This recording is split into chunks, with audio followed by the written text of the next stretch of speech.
जैसा कि मैं आपको पढ़ा रहा हूँ आपके रेलवे एनटीपीसी और ग्रुप डी के लिए रेलवे एनटीपीसी ग्रेजुएट लेवल में पूछे गए प्रश्न, ये प्रश्न 2025 में पूछे गए हैं। तो समझ सकते हो कि आपके 12th लेवल के लिए और ग्रुप डी के लिए कितना हेल्प करेगा। तो जस्ट 10 मिनट की वीडियो होती है, देखकर आप इसको अपना नॉलेज बढ़ा सकते हो। ठीक है, चलिए। पहला प्रश्न है, सम्राट कनिष्क ने किस धर्म को अपनाया था? साइड में देख सकते हैं 9 जून 2025 का प्रश्न है। ठीक है, तो क्या बोलोगे आप? कौन सा धर्म को अपनाया था इन्होंने? बौद्ध धर्म को अपनाया था। ऑप्शन नंबर बी जो कि है सही हो जाएगा। व्याख्या देख सकते हैं आप कि सम्राट कनिष्क कुषाण वंश का एक महान राजा था। ये आप नोट कर सकते हैं कि कुषाण वंश का महान राजा था।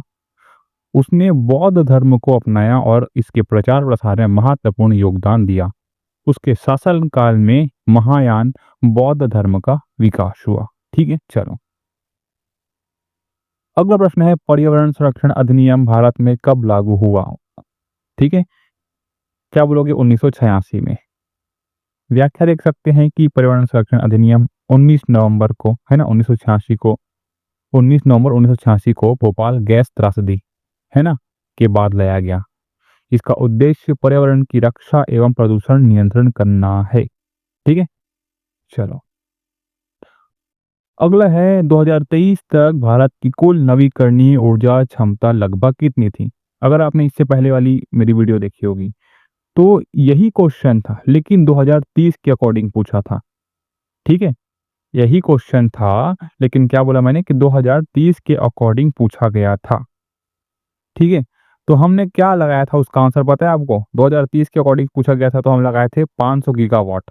ठीक है, 2030 के अकॉर्डिंग लक्ष्य रखा गया था। ठीक है, अब यही प्रश्न जो कि है 2023 का पूछा गया है, तो क्या बोलोगे? 170 गीगावाट। ऑप्शन नंबर जो कि डी है वो सही हो जाएगा।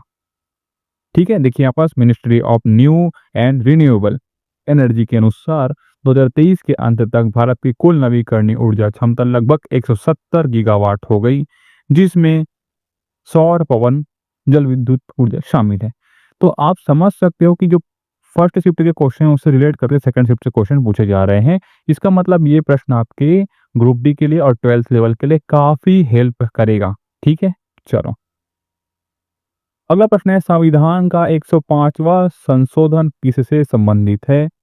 105वें की बात करेंगे तो आरक्षण सूची में राज्य की शक्ति, और ओबीसी से संबंधित याद रखेंगे। व्याख्या देख सकते हैं कि 105वां संविधान संशोधन 2021 राज्य सरकारों को यह अधिकार देता है कि वे अपने स्तर पर ओबीसी की सूची तैयार कर सके। यह न्यायिक, जो कि सामाजिक न्याय के दृष्टिकोण से महत्वपूर्ण है। ठीक है, चलो। अगला प्रश्न पूछा गया था, भारतीय नौसेना दिवस की थीम क्या रही 2024 के अनुसार? 2024 में भारतीय नौसेना की जो थीम रही वो रही आपकी नवाचार और स्वदेशीकरण के माध्यम से शक्ति और सामर्थ्य। ये क्वेश्चन फर्स्ट शिफ्ट में पूछा गया था, सेकंड शिफ्ट में भी पूछा गया था। ऑप्शन नंबर डी जो कि है सही हो जाएगा। अगला प्रश्न है, which type of soil has the highest water holding capacity? मतलब ऐसी कौन सी मिट्टी है जो अधिक मात्रा में क्या करती है? पानी को क्या बोलना चाहिए? धारण करती है। तो क्या बोलोगे इसको? क्ले मिट्टी, चिकनी मिट्टी, जिसके कण छोटे होते हैं। ऑप्शन नंबर बी सही हो जाएगा। ठीक है, देखिए देखिए ये सेम क्वेश्चन आपके हिंदी में दिख रहा है कि किस प्रकार की मिट्टी में जल धारण क्षमता सबसे अधिक होती है। मैंने बताया आपको चिकनी मिट्टी। ऑप्शन नंबर सी जो कि सही हो जाएगा। इसमें व्याख्या मैंने आपको बता दी है कि चिकनी मिट्टी में जल धारण करने की क्षमता जो कि है सबसे अधिक होती है, क्योंकि इसके कण बहुत छोटे और सघन होते हैं। ठीक है, चलो। अगला प्रश्न है, कांस फिल्म फेस्टिवल कहाँ आयोजित किया जाता है? क्या बोलोगे? ये होता है आपके फ्रांस में होता है। ठीक है ना? व्याख्या देख सकते हैं कि फिल्म फेस्टिवल दुनिया का एक प्रमुख फिल्म महोत्सव है, हर साल फ्रांस के कांस शहर में होता है। ठीक है, कौन सा? कैनेस फेस्टिवल। ठीक है, कैनेस फिल्म फेस्टिवल। चलो, अगला प्रश्न है, 2023-24 में भारत में गरीबी दर कितनी थी? है ना, पुअर्टी इंडेक्स की बात करेगा 2023-24 के अनुसार 5.3%। ऑप्शन नंबर बी जो कि है सही हो जाएगा। अगला प्रश्न, आर्टिकल 31 बी क्या है? आर्टिकल 31 बी क्या है पता होना चाहिए आप सभी को कि क्या है, बताइए।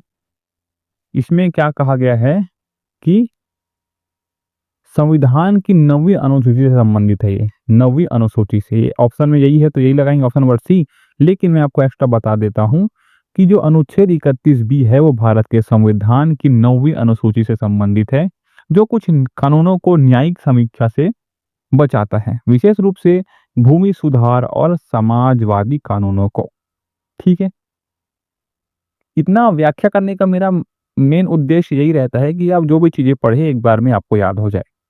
ठीक है, फिर आप चाहे ग्रुप डी की एग्जाम दो, चाहे 12th की एग्जाम, तो आपके लिए इजी हो जाए। अगला प्रश्न है, 1219 से 1301 के दौरान मंगोलों के आक्रमण के समय दिल्ली का सुल्तान कौन था? 9 जून 2025 का प्रश्न है। अलाउद्दीन खिलजी इसका आंसर हो जाएगा ऑप्शन नंबर बी, जो कि सही हो जाएगा। व्याख्या मैं बता देता हूं कि अलाउद्दीन खिलजी ने 1299 से 1301 के दौरान मंगोल आक्रमणों का सफलतापूर्वक सामना किया और सुरक्षा के लिए मजबूत किलेबंदी करवाई। ठीक है, चलो अगला प्रश्न है, भारत सरकार ने किस देश के भूकंप प्रभावितों की मदद के लिए ऑपरेशन ब्रह्मा शुरू किया? तो म्यांमार याद रखेंगे, है ना। ऑपरेशन ब्रह्मा शुरू किया गया म्यांमार देश के लिए, वहां के जो देशवासी है उसको भूकंप से प्रभावित, जो कि उसको बचाने के लिए। ठीक है, ऑप्शन नंबर सी जो कि सही हो जाएगा। व्याख्या देख सकते हैं कि ऑपरेशन ब्रह्मा के तहत भारत ने म्यांमार में आए भूकंप पीड़ितों की मदद से की राहत के लिए सामग्री, चिकित्सा सहायता और बचाव दल भेजे। ठीक है, चलो अगला प्रश्न है, नीति आयोग के पहले राजकोषीय स्वास्थ्य सूचकांक 2025 में किस राज्य ने शीर्ष स्थान प्राप्त किया? One of the most important प्रश्न 9 जून 2025 में पूछा गया प्रश्न है। याद में रखेंगे ओडिशा, जो कि इसका सही आंसर हो जाएगा। ऑप्शन नंबर सी जो कि है यहाँ पास सही हो जाएगा। व्याख्या देख सकते हैं कि 2025 के नीति आयोग के प्रथम फिस्कल हेल्थ इंडेक्स में ओडिशा को राजकोषीय अनुशासन कर संग्रहण और व्यय नियंत्रण में सर्वश्रेष्ठ प्रदर्शन के लिए प्रथम स्थान मिला। ठीक है, चलो अगला प्रश्न है, चक्रवात युद्ध अभ्यास आयोजित किया गया था, किन दो देशों के द्वारा अभ्यास किया गया था? बताइए, 9 जून 2025 का प्रश्न है।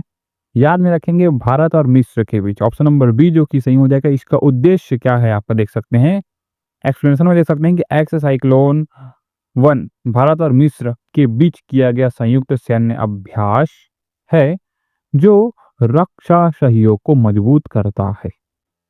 ठीक है,